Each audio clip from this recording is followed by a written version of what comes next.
I'm speeding. Speeding. Speeding. 5, 4, 3, 2, 1. The world is changing faster than ever. What used to take decades is now taking years or even months. What you see right now is the illusion that people have had for many decades about the workplace being the secure place to work the rest of your life. For the first time in the history of our nation, our children will not do as well as us. We've seen our friends get laid off. We've been laid off. We've had our pay cut. People are overworked and underpaid. They seem to have less time and less freedom. They live under constant pressure. This is going to be forced. And so even if your employer loves you, they may have to cut you. There's something wrong that on Monday morning, the heart attack rate increases by 35%. Technology is accelerating, job security is declining. It just doesn't seem like the old models of making a living are as reliable as they used to be. Every aspect of our lives, there's a better way out there, but we're still doing it the old way. We live in the greatest country on the planet, and there are a lot of people sitting around complaining and being cynical. Like, everyone's whining about this old model, and I'm like, why don't you leave it? Look at all this over here. Look at all this opportunity. Since so much of our lives revolve around our work and the way we make our living, many people are thinking there just has to be a better way. The biggest challenge facing our world today is not making money, is what are we going to do with all the displaced, unemployed people? People are afraid that they're going to make the wrong decision. People are afraid of the unknown. People are afraid that maybe I don't have the skills. Hey, sports fans, industrial age is over. It's dead. It's dying. That's why going to school to get a job is an obsolete idea. A steady paycheck is an industrial age idea.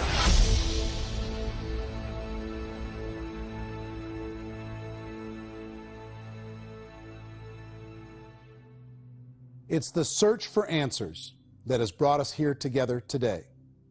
My name is Eric Worre, and for almost 30 years I've been an entrepreneur, struggling at times, but ultimately succeeding. As a best-selling author, speaker, and business owner, I've spent my entire career helping millions of people around the world to become entrepreneurs. And I believe strongly that there is, in fact, a better way when it comes to how we make a living. The career landscape has changed dramatically, and many are still working in a model that is completely out of date. What worked for previous generations isn't working as well for people today. In this film, we're going to explore 3 important questions. First, what's really going on in our working world today? Second, in this new economy, is it better to become an entrepreneur, or is it safer to work for someone else? And third, if a person decides to become an entrepreneur and start their own business, how can they do it without taking on massive risk? To help in this journey, I've brought together some of the greatest experts and thought leaders in the field of entrepreneurship to share the real facts with you. My intention is to give you new information that will allow you to make choices that are not limited by an old, outdated model. Let's start by understanding what's going on in our working world today.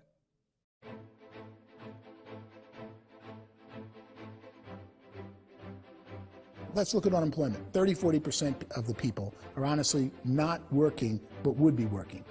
What our government does is if you haven't found a job in 6 months, we don't call you unemployed. We pretend you dropped out of the labor force. I've often said that unemployment, particularly structural unemployment, that's unemployment due to technological changes, is the first sign of economic growth. Think of it, 10 people live on an island. They go out every day and fish. One day, new technology shows up. A missionary brings them a net. Now, using the net, one pilots the boat, one throws the net. 2 fishermen can do all the work 10 used to. That's a 500% increase in productivity, 2 doing the work of 10, in one day. You don't have to learn a lot to learn how to throw a net instead of throw a fishing line. The island's got a big problem, 80% unemployment. But the island still has all the wealth of the fish because the 2 people produce as much fish as 10 did. Now, of course, looking back in history, these changes used to take thousands of years. And during that time, we went into farming and transportation. Some of us became doctors and some teachers and lawyers, and we developed all these new professions and new manufacturing jobs. Today, these changes are occurring literally in one day when a new technological advance occurs, and we don't have the social structures to deal with it or to retrain the unemployed people. So one of the things that I think is interesting as I travel across the country and really travel around the world is the way that we work and the way we get paid for work is changing pretty dramatically. On a global basis, everything is being turned upside down because of the rapidly advancing technologies. They are eliminating many jobs, and we have been left with many people not prepared for the jobs that exist. A lot of demand in public companies was to squeeze out all the fat and to get just as much margin as we possibly could, and fat equals humans. So this idea of job security and information age is so obsolete, but it's still taught inside our school system, and that's where the problem starts. There's no financial education in the school system, and people are still trained to be employees who work for that paycheck. This is a chart on the middle class. What's happening in the middle class, those that went to school, their incomes have been coming down for years. And parents still say to their kids, go to school, get a job. Now what happens to all those middle class people who are dropping off the ends of the chart? Well, they become what's called working poor. And this is what happens to working poor. But they say poverty is ending. Well, poverty may be ending, but working poverty is going up. And this is food stamp usage. So food stamp usage in America is going through the roof right now, because people cannot earn what they call a living wage. Most people have experienced financial pressures that I think are probably greater than they have been in the past. If you're not working for yourself, then it's going to be a pretty hard road for a lot of people. Today, if you're going to control your future, the 40-40 plan is gone, where you can graduate from college and get a job and work for 40 hours a week for 40 years. That day is gone. So some of these charts actually tell you what's going on. And this is a really interesting one, you know. People are going back to school because if I go back to school, I'll get a nice job. But this is what's happening to, it's called Sallie Mae, which is the student loan guys. Student loan is going through the roof. It's now over $1 trillion, and student loan debt is worse than credit card debt. So when people stopped using credit card, the government got people into student loan debt. And the problem with student loan debt is you can never be forgiven. See, with credit card debt, you can declare bankruptcy and all's forgiven. But student loan debt, you can declare bankruptcy, you still owe it. It's the worst of all debt. But this is the next picture. Look at this chart here. This is what's happening to wages of college graduates. It's going down. So you go to college, you rack up all this debt, but you earn less money. Now, that's not that intelligent. Average person who's been working a lifetime in America today is ending their lifetime at 65 with about $41,000 in assets. They earned just enough to survive.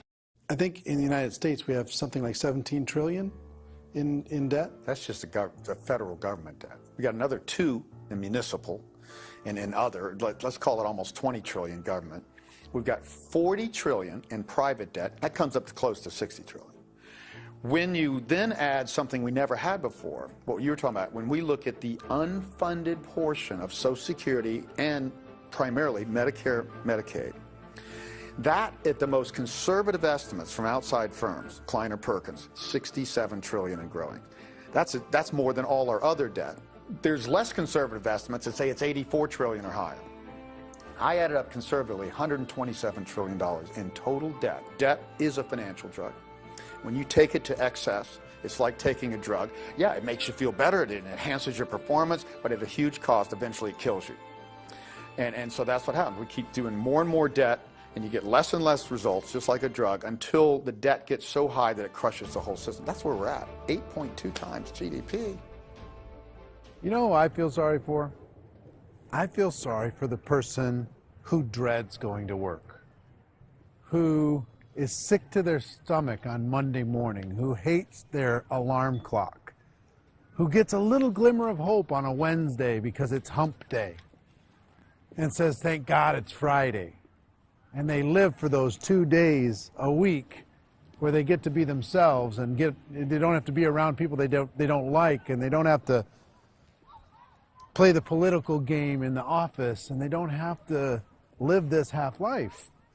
The person that works 50 weeks a year just to be able to have the 2 weeks for vacation. And you know what happens to most of them? Nowadays, they don't have a vacation. They have a staycation.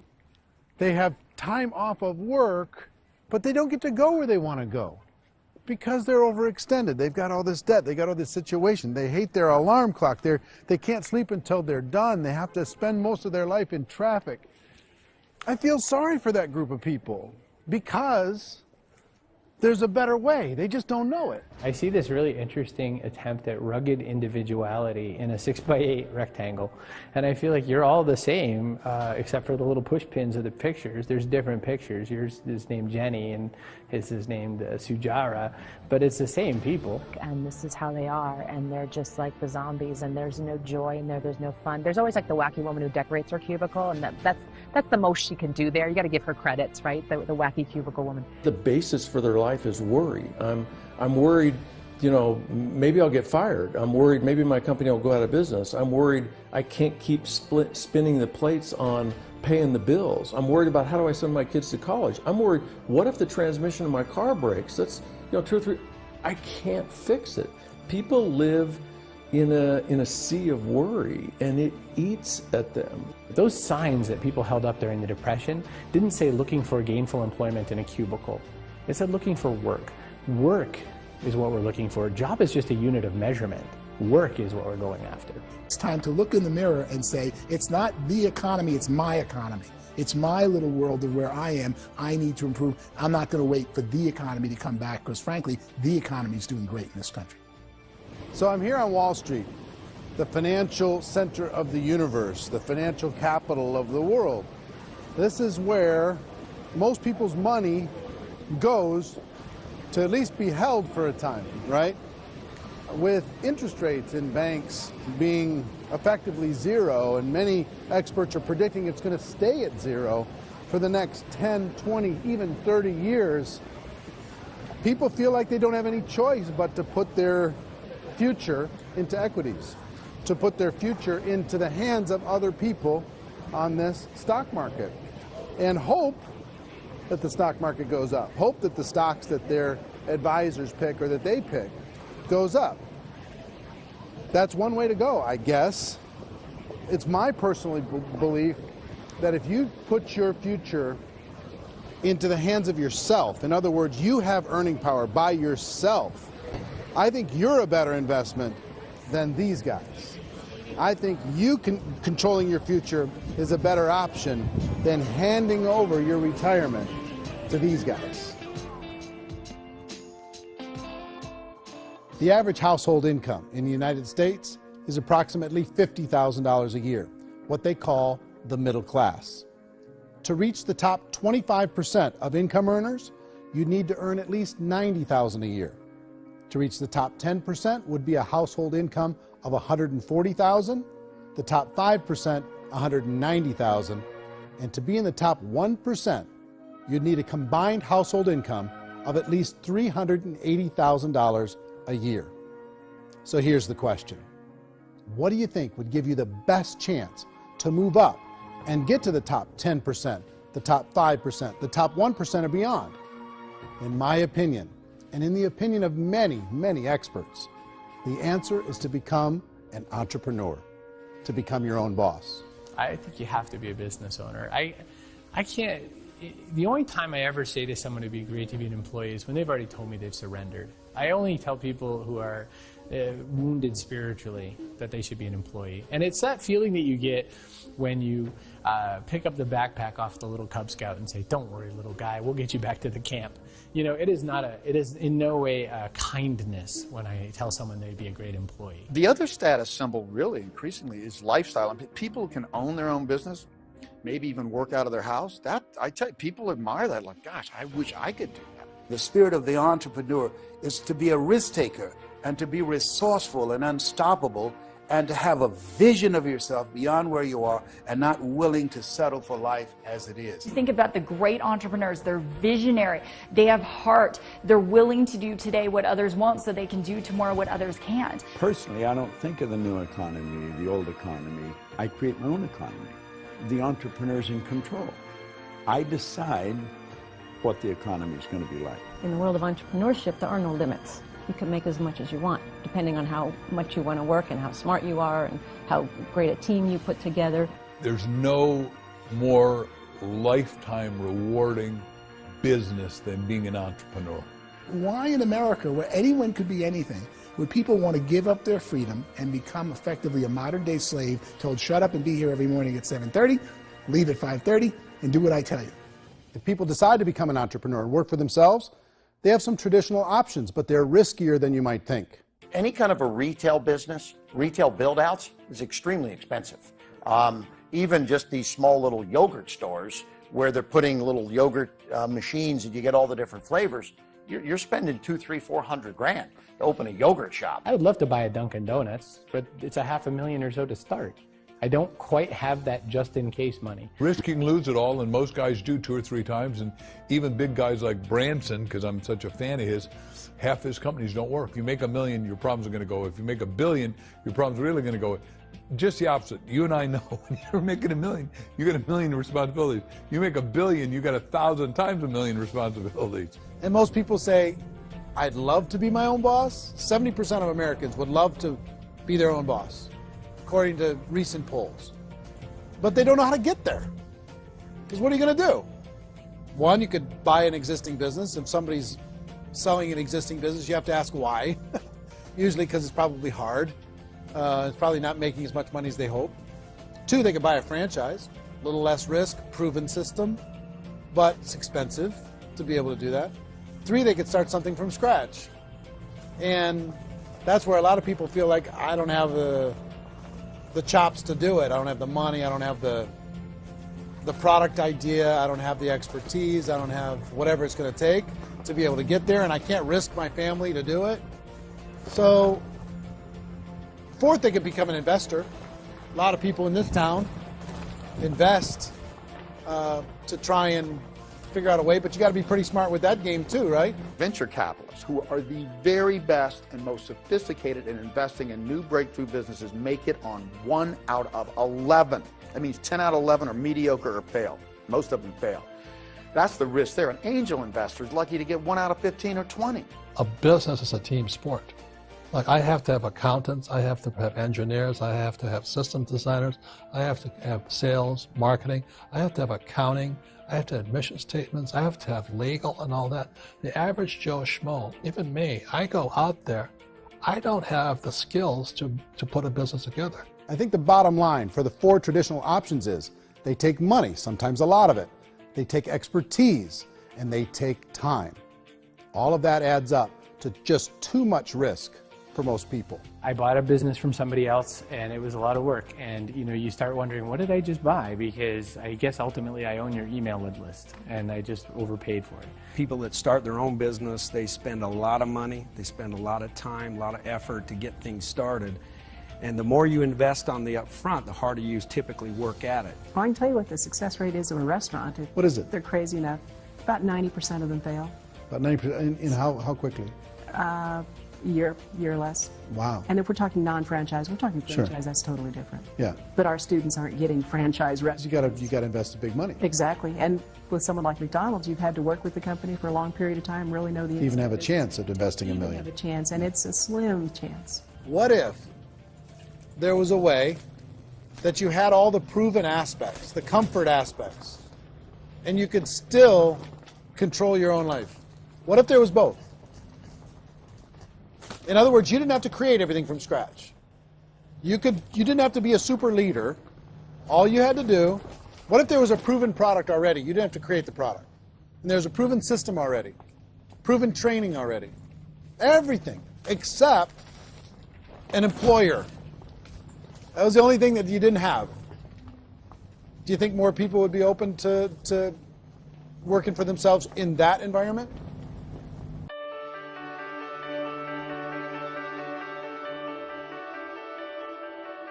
In our search for a better way to make a living, we've come to the conclusion that becoming an entrepreneur is actually safer than being an employee. And through our look at the entrepreneurial options, one particular path kept coming up from expert after expert. And I think most people will find it surprising because it's certainly a non-traditional business model. That model is for people to start their own business and become an entrepreneur through the creation of a network marketing business. Some people call it direct selling because the product is being sold directly from the manufacturer to the end consumer, cutting out the middlemen. Other people call it multi-level marketing, or MLM, because there are multiple levels of commissions paid. The most common term today is network marketing, because network marketing best describes using a large group of independent distributors, independent entrepreneurs, to move a product or service more efficiently. So my friend here, Donald Trump, and I, we always write about the network marketing industry. And the reason we support the network marketing industry is because it really is a business school for entrepreneurs. Because most people come out of school looking for a paycheck. Oh, that's terrible. I went to network marketing like that.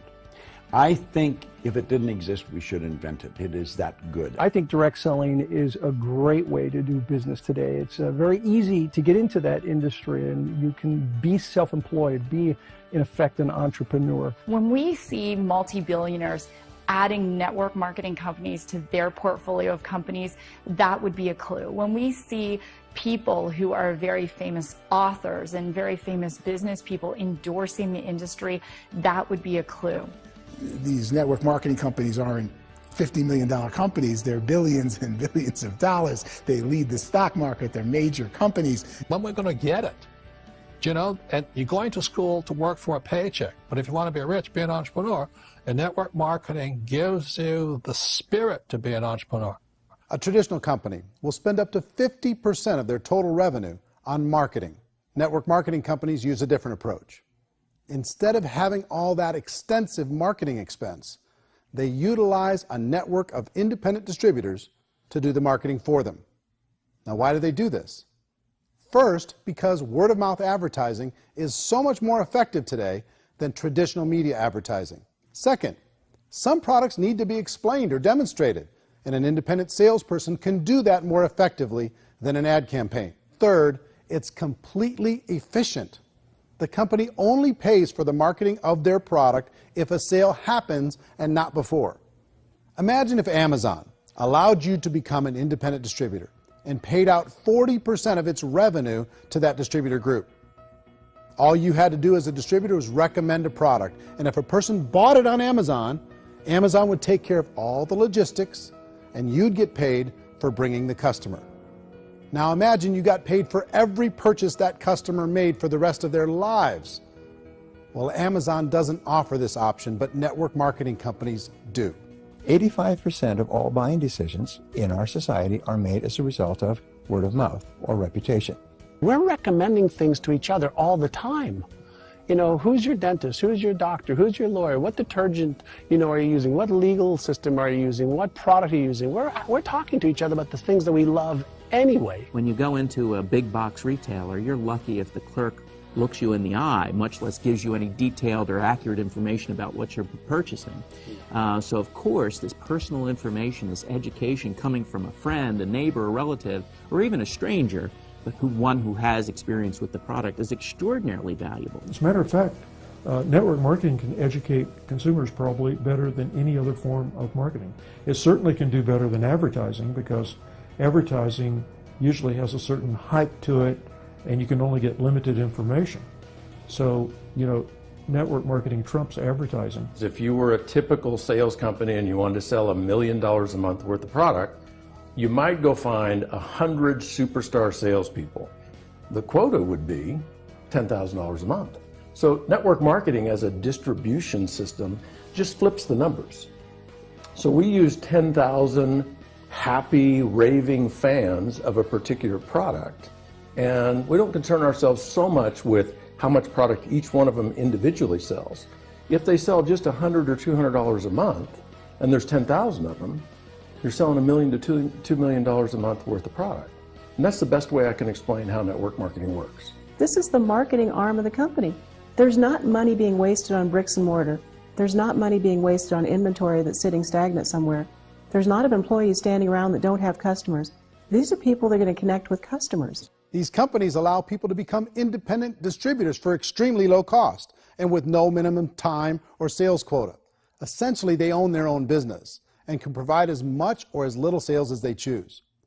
In other words, the distributor gets all the benefits of traditional business ownership without the risk. The advantage of network marketing is the ease of entry, the low risk, and the low startup cost, because almost everything else has very high risk. You can get in for a minimal investment. You're buying into a system that's already been proven, products or services that have been proven to work. The keys to network marketing is providing an opportunity for the masses to get involved, providing an opportunity for the average person who doesn't have the resources to start their own business. All of this so far is fairly straightforward, but network marketing offers another benefit, and it's this benefit that makes it so interesting for entrepreneurs. Network marketing allows a distributor to build their own network of other distributors and then compensates them on the sales created by that entire group. Direct selling is, at its base, very simple. It's the sale of a product or service to an individual on a face-to-face, one-on-one basis, just the way we're talking right now. But there's an important element as well, and that's the offering in conjunction with that sale of product, the offering of an opportunity for someone to make something of themselves. No matter what your social status is, no matter what language that you speak, I mean, look how many unbelievable people are becoming successful that speak every kind of language out there. What an awesome gift to give the world. Instead of having to work your way up in a system and prove that you could be a sales manager, they just decided everybody can be a sales manager. Everybody gets to build a sales team from day one. And so what that brought into the system of growth as a direct selling company is the concept of compounding or geometric progression. Because now you can actually grow a sales force very quickly because everybody is enrolling people in their own sales force. People who are like, oh, this is weird, I'm building a sales team, or what do you think you do at a regular company? How do you think a regular company works? Network marketing is the only industry that doesn't say your past determines your future. It looks at your past and says, okay, now what can we train you to do so you can have a great future? Every other employer out there wants to exploit you for what you already know, not teach you something new. Network marketing has the potential to save the United States and the world, because it's going to teach people not to be employees, but to be entrepreneurs.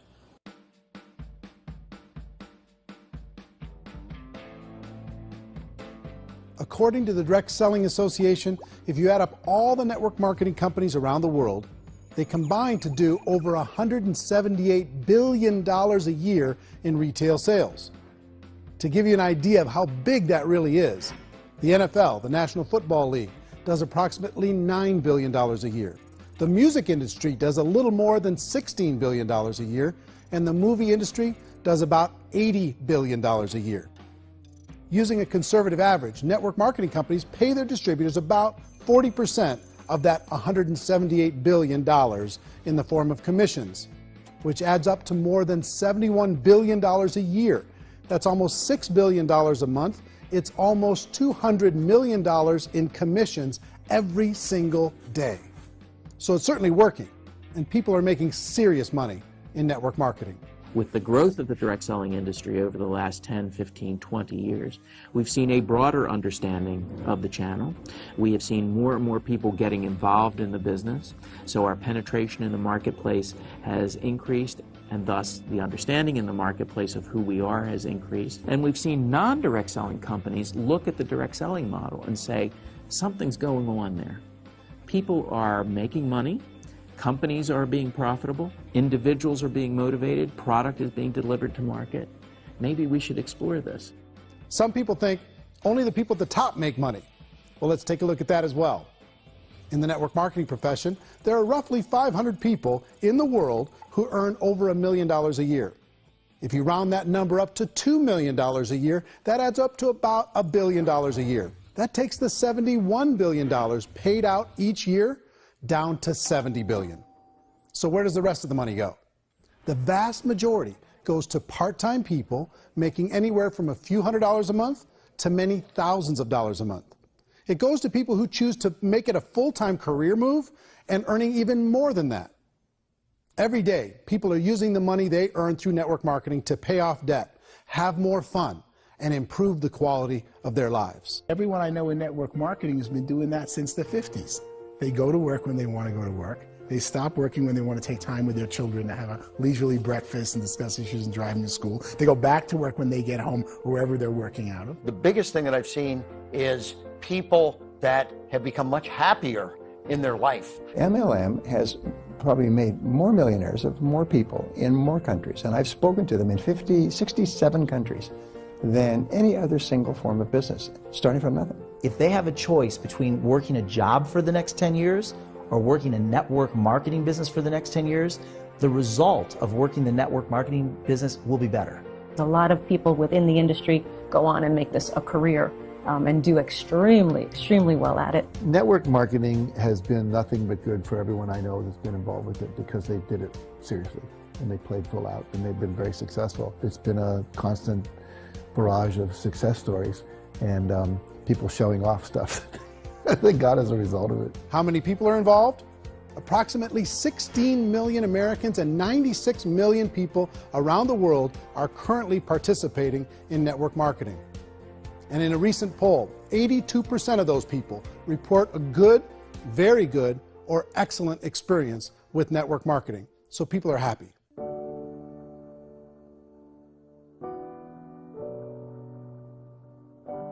So I've taken a look at the network marketing profession and really tried to understand why so many people are confused as to the validity of this as a business.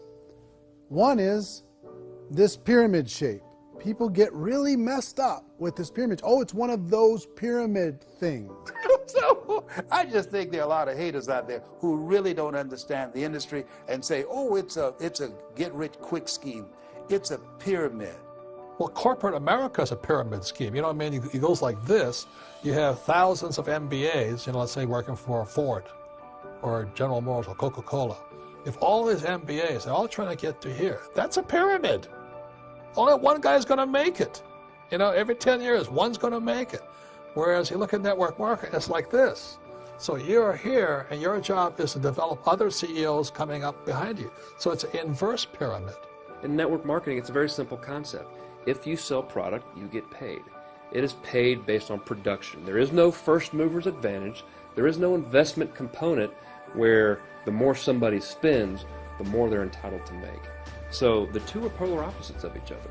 It doesn't matter what shape the company is or the compensation plan is shaped, whether it's a circle or a pyramid or a triangle or a trapezoid, it doesn't matter. If compensation is coming primarily from recruitment, then you've got a problem. On the other hand, if an operation is basing their compensation to participants on the basis of sales, even when those sales are generated by people you've recruited, well, then you're a perfectly legitimate enterprise. That's the legal test, it's the practical test. Another issue that's been true in the past that is no longer true now is people used to be in network marketing loaded up with products that they couldn't sell and they ended up a loser. They ended up with a bunch of product in their garage, they ended up with a bunch of products sitting in their kitchen shelves or whatever, and they thought they could sell it and then they weren't willing to or able to sell it and they ended up with a bunch of stuff and they were bitter about it. There was this thing called front loading where you had to buy like, well, if you bought $25,000 worth of product, you got better commissions and all this. Today, it's almost all done by computer. It's direct mail comes from a warehouse somewhere else. You don't have to have all this inventory. You don't have to stock up. It's a paperless world now. You know, most of it's done online. You have a back office. It really works. And I mean, the technology has changed everything. Third issue is people start talking about 99% of people in network marketing don't make any money. Well, we've talked about that over the course of this journey together. Almost $200 million a day is being paid out to network marketing distributors around the world. The naysayers, the people who say that it doesn't work, are usually the ones who just don't know how to make it work for themselves. And so they're giving you an opinion, and I tell people, don't confuse people's opinions with expertise, because opinions are free. And don't confuse sincerity with the truth, because people could be sincerely wrong. But here's the reality inside of network marketing. The vast majority of people that get involved in network marketing just become customers, and they get involved to be able to purchase product at a lower price. If you take Costco as an example, if a person goes into Costco and gets a membership to Costco so they can get a lower price on the product, we don't call that person a loser because they have a bunch of product that they walked out with a smile on their face. Yet when some people want to take a look at network marketing, they say, well, those people, they're just using the product and they aren't earning an income, so they must be a loser. They're not a loser, they're a happy customer. That's the vast majority of people that are involved in network marketing. Now, a smaller percentage of those people decide to go build a business. They earn $300 a month, $500 a month, $1,000, $2,000. That's the bulk of earnings in network marketing. And then there's the few that really decide to take it serious, really decide to build a large network, really work to make that network very, very productive. And those people make huge amounts of money and there's no cap. What I do as an outside economist, just somebody looking at this industry like any other industry I speak in, and say, look, what's the realities of this? 1% do incredibly well. 10% generate some additional income at pretty low risk and effort. That's not, and 90% of people roughly end up customers. One thing that I think is real when it comes to people's perceptions about network marketing is people put this, and distributors, I think, involved in network marketing have some responsibility for this.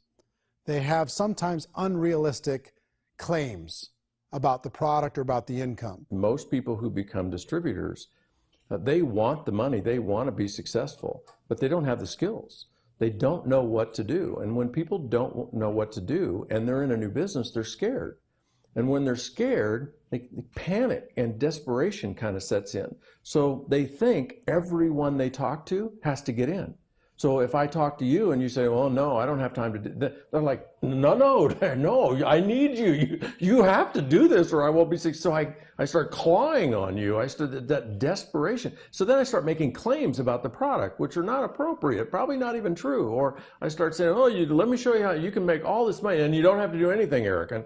And so you just totally misrepresent the opportunity, and you're clingy with people because you think you need everybody to be successful, and you don't. You know, one of the messages that I try to deliver most forcefully to companies as well as salespeople in direct selling is that you don't have to overpromise. The reality is in network marketing, there's a lot of hard work involved. There's a lot of effort. You're going to have to develop yourself. It's a business like anything else. It's going to take some time, but in my opinion, it's better.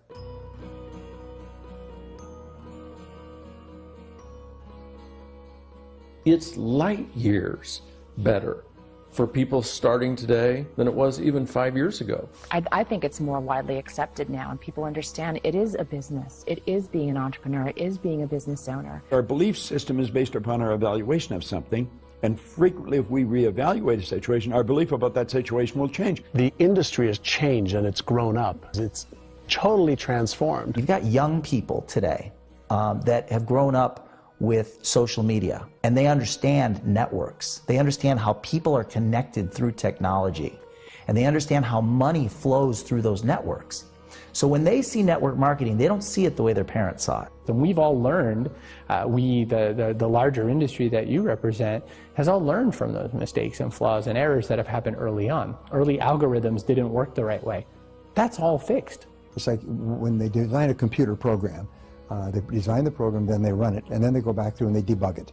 The MLM industry has been debugged. This is the day of being virtual, being able to run a business from your mobile phone. I mean, it's incredible. Companies are getting smarter. They're implementing more consumer protections. They're implementing more compliance training. They're doing more with respect to product research. If you do get involved and you make purchases of inventory, even on a voluntary basis, if you decide that this business is not for you, you can leave and have that inventory repurchased by the company. There's no other business that offers that kind of protection on a voluntary, self-regulatory basis.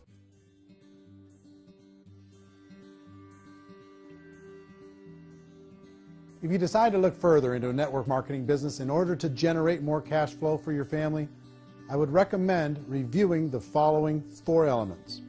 First is the product or service. And on the product or service, I would ask 5 important questions. 1, do you like it? Is it something you would feel comfortable sharing with others? 2, is there a recognized need in the marketplace? It's hard to create a need if one isn't naturally there. 3rd, does the product meet that need? Does it solve a legitimate problem for consumers? And 4th, is it priced to sell? Can it compete in the marketplace? And 5th, is it priced for profit? Is there enough margin for the company and the distributor to be able to generate income for the long term. If you can answer the questions on the product to your satisfaction, the next element to consider is the company itself. Is it well run? Do you believe in the founders or the management team? Do you feel they have what it takes to go all the way? See, it doesn't matter how good the product is if the management can't take care of the company. Good management can change with the times. They can handle adversity. They can make good decisions. Make sure you choose a company that can serve you for a long time. The third element to consider is the compensation plan. And with that, there are 3 important things to look at. First, a brand new person needs to be able to generate some money fairly quickly.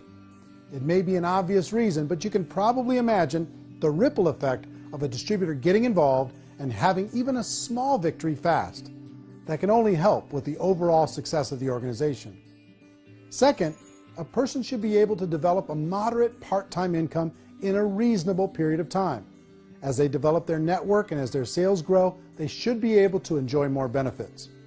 And third, for the people who are really serious, for those who decide to really go pro in the network marketing profession, there should be the possibility to make a serious full-time income if they work hard and are committed to developing their skills. If you're comfortable with the product, the company, and the compensation plan, the last thing you should look at is the support that will be made available to you. Does the company have a website? Does it have a solid online reporting tool?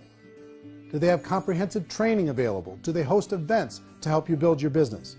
If you decide to do this, what kind of a support system can you plug into? Choosing a network marketing company is a personal decision.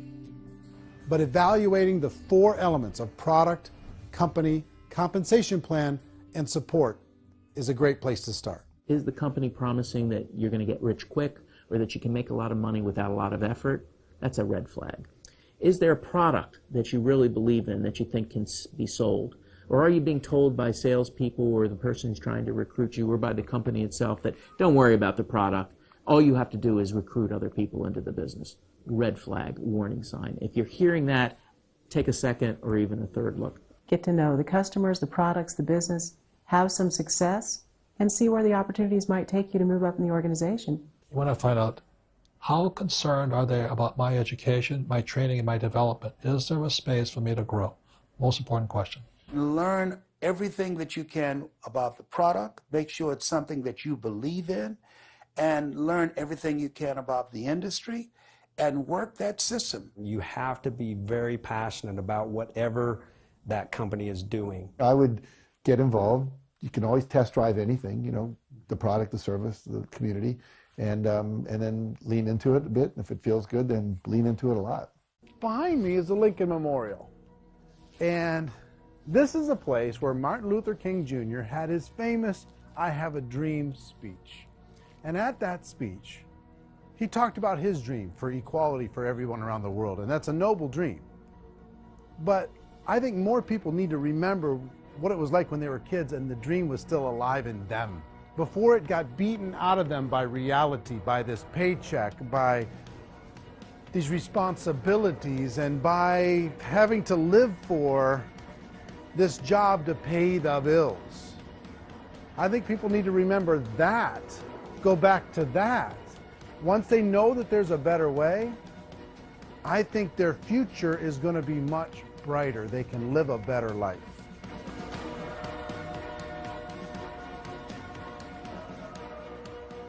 So if you're considering getting involved in a network marketing company, let me offer you just a few pieces of advice. First, network marketing isn't perfect. It's emotional, it's challenging. Like any entrepreneurial venture, it can have its up days and its down days. But if you have an entrepreneurial bone in your body, it's just better. Second, if you're going to do it, decide to be professional. Decide to go pro. It's better to do that than just be this amateur sticking your toe in the water. Third, as any professional, you're going to have to learn some new skills. And I promise you, inside of the network marketing profession, they're not too difficult to learn. Fourth, like anything worthwhile, it's going to take some time. Don't expect that you're going to get to the finish line right out of the gate. And fifth, it's worth it. It's worth it. to be able to take charge of your life again. It's worth it to be able to control your own financial situation. It's worth it for the people you're going to be able to spend time with. It's worth it for the things you're going to be able to see and the experiences you're going to be able to experience. It's worth it for the causes you're going to be able to contribute to, the lives you're going to be able to touch, the customers you're going to be able to help, the friendships you're going to be able to develop. I promise you, it's worth it. Remember, most people are searching for answers just like you are. But I do have to tell you the catch to network marketing. If there is a catch, if you want to understand this from an emotional point of view, people say, well, it sounds too good to be true. It's not. It's hard work. But here's the catch. Most people still don't understand it. So you're going to have to endure the loss of social esteem from ignorant people. The uneducated will think less of you. Now, if you can handle that, you're on your way. If that's going to destroy you, you know what? Entrepreneurship in general probably isn't in your future. If you can face that catch, you can become unstoppable. I want everyone to really contemplate this if they're not in network marketing. You're in a job, you probably have a mortgage, you have rent, you have debt, whatever's going on. You're in a prison. You work just hard enough to keep them from firing you, and they pay you just enough to keep you from quitting. Come on! I've been there, done that, and bought that t-shirt. In network marketing, if you run into failure, it's really just a homework lesson for yourself. There's no one to blame. You really have no excuse not to be successful. You just don't. People don't want to hear that, but there's so much available to you. If you want to be a good network marketer, be a student to the people above you, be a fellow traveler to the people on the same level, and be a teacher to those below, and know when it's appropriate to do which. People who are not afraid of asking people to buy things, or not afraid of persuading people with a chance they may say no, these people own the future.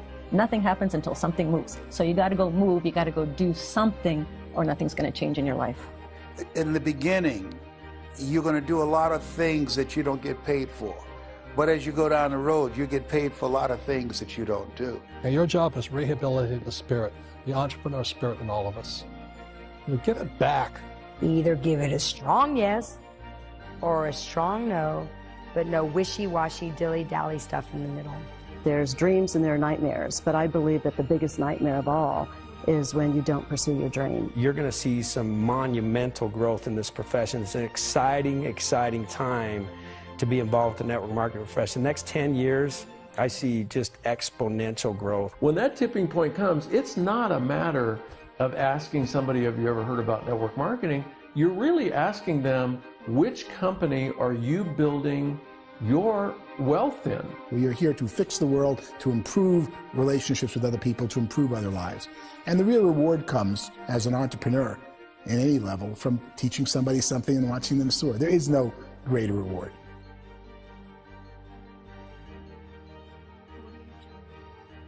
Life's too short to spend it living someone else's dream instead of your own. It's too short to spend it living at a fraction of your potential. Can being an entrepreneur be a challenge at times? Sure. But here's what you get in exchange. It can be yours.